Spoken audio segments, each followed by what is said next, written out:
Hi, today we will learn about how to import Excel file into Power BI with the easy steps.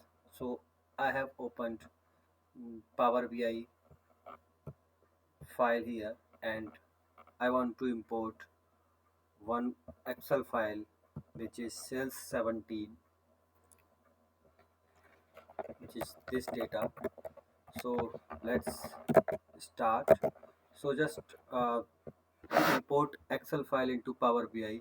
There are several ways, like several options we have. So uh, I will take blank Power BI desktop file here. So I need to click Control N for the blank Power BI file, and here I just need to click close, and here you can see there is a option get data. So first option is get data and second is Excel workbook. Here from here we can directly click to extract the file, and here we can also click Excel workbook, and here directly we can click Excel SQL or mm, this sample data. So here we will click Excel workbook, and I will take this this file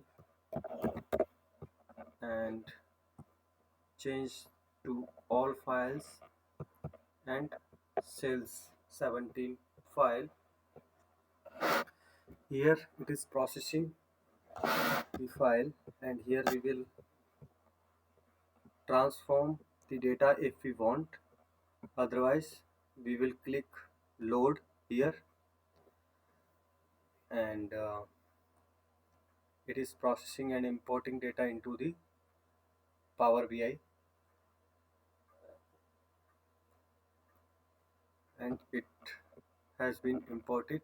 You can see sales 17 here, and we can also see data in table view option.